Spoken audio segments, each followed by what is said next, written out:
Hello guys, welcome to online study CTET 2020। आज हम CDP का एक टॉपिक करेंगे, इंटेलिजेंस, बुद्धि। आप सबको पता है कि ये टॉपिक मोस्ट इम्पोर्टेंट है। हर साल सीटेट में या केवीएस में, डीएसएसबी में कोई भी एग्ज़ाम हो, इसके क्वेश्चंस ज़रूर आते हैं। तो आज हम इस टॉपिक को क्लियर करेंगे। एक बात याद रखना कि इंटेलिजेंस में कोई भी काम हो, सबसे पहला काम बीने ने किया था।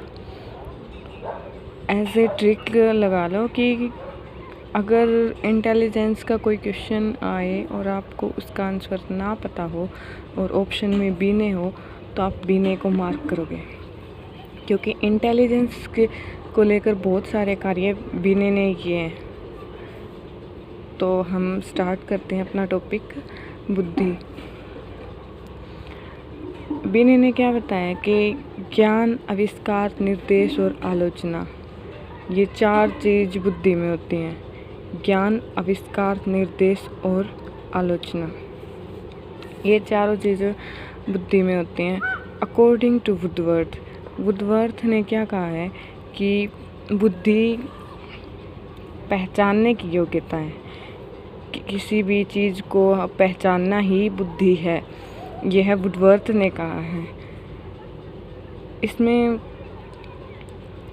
कई फिलोसोफर थे जिन्होंने अलग अलग बुद्धि की डेफिनेशन दी है, और आप सबको पता होगा कि ये डेफिनेशंस कितनी इम्पोर्टेंट है। ये डेफिनेशंस कई बार पूछ लेगा कि सीखने की योग्यता ही बुद्धि है, यह किसने कहा था। ऑप्शंस में आपको दे देगा बीने, वुडवर्थ, गाल्टन, टर्मन्स। तो इस टाइप से इसके क्वेश्चंस आते हैं। तो सीखने की योग्यता ही बुद्धि है, यह किसने कहा था?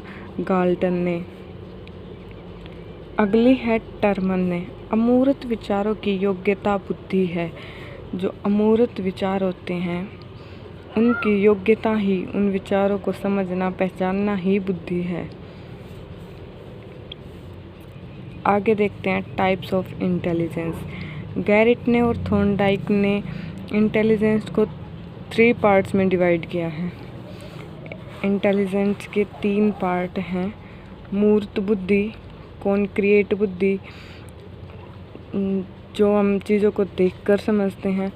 अमूर्त बुद्धि, अब्स्ट्रैक्ट बुद्धि, जो हम बिना चीज़ों को देखकर समझते हैं। सामूहिक बुद्धि, सोशल इंटेलिजेंस,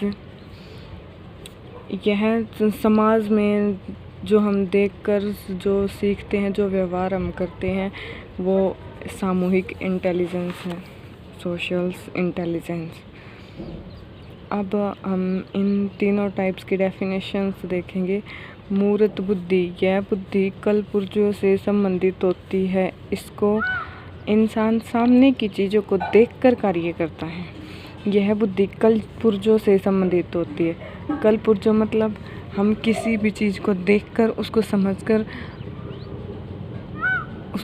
उस पर कार्य करते हैं। जैसे इंसान सामने की चीज़ों को देखकर कार्य करता है। जैसे कि टीवी मैकेनिक है। टीवी मैकेनिक क्या करता है कि टीवी को देख के का उसमें डिफ़ॉल्ट चेक करेगा और उसको ठीक करेगा। ऐसे ही प्लम्बर हैं, इंजीनियर्स हैं। तो ये सब किस में आते हैं? मूर्त बुद्धि में। अमूर्त बुद्धि, यह बुद्धि विचारों, भावनाओं से संबंधित है। अमूर्त बुद्धि क्या होती है? जो हम विचार करते हैं, जो अपनी भावनाएं होती हैं, उनसे रिलेटेड होती है, जो हमें दिखाई नहीं देती। यह हमें दिखाई नहीं देती है। इनमें किताबी ज्ञान होता है, जो हम बुकिस नॉलेज जो हम प्रोवाइड करते हैं, वो अमूर्त बुद्धि में ही आती हैं। भावनाओं की प्रधानता है इसमें, भावनाओं की प्रधानता है, विचारों की प्रधानता है। जैसे कि डॉक्टर है, पोएट है, फिलोसोफर है, साइंटिस्ट है, ये सभी किस में आते हैं? अमूर्त बुद्धि में। आगे है सामूहिक बुद्धि। सामाजिक गतिविधियों से संबंधित है। जो हम समाज में देखकर जो हम व्यवहार करते हैं, यह उससे संबंधित है। समाज सेवी व राजनेताओं को समझने व व्यवहार करने की योग्यता। जो हमारे समाज सेवी हैं, जो नेता हैं, उनको हम समझने और उनके साथ में कैसा व्यवहार करना चाहिए उसकी योग्यता सामूहिक बुद्धि के अंतर्गत आती है।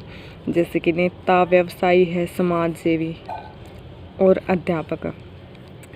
अब क्वेश्चन ये है कि अध्यापक पर डाउट रहता है, क्योंकि बच्चे कहते हैं ना कि अभी पीछे आया था किताबी ज्ञान से अमूर्त बुद्धि से रिलेटेड है, लेकिन इसमें को सामूहिक बुद्धि में इसलिए लिया गया है क्योंकि अध्यापक छात्रों के कांटेक्ट में रहते हैं और जो छात्र हैं वो सोसाइटी में आते हैं और जो भी कार्य अध्यापक करता है वो सोसाइटी के लिए ही करता है।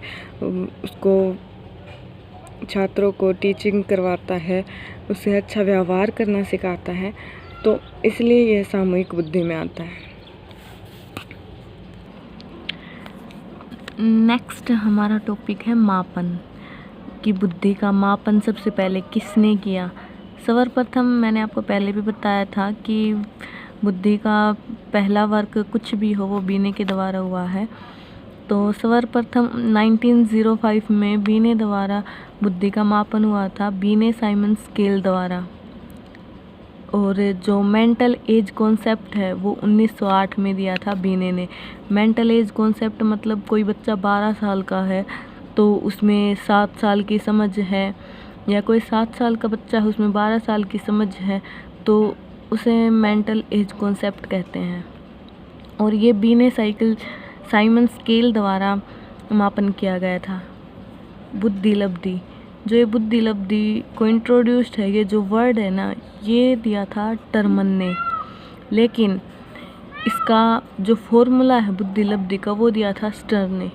ये बात याद रखना कि बुद्धि लब्धि का जो वर्ड दिया था वो टर्मन ने दिया था और इसका फॉर्मूला दिया था वो स्टर्न दे दिया था। IQ फॉर्मूला क्या होता है? MA mental age upon CA concrete age into 100, ये है IQ फॉर्मूला। मानसिक आयु अपॉन वास्तविक आयु इंटू 100।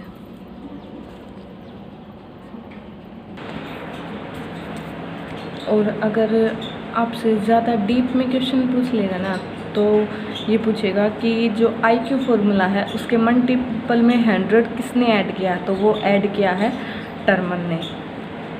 और टर्मन ने ही बुद्धि लब्धि की एक टेबल दी है जिसमें पता चलता है कि बच्चे का IQ लेवल कितना है, किस IQ लेवल के बच्चे को क्या कहा जाता है।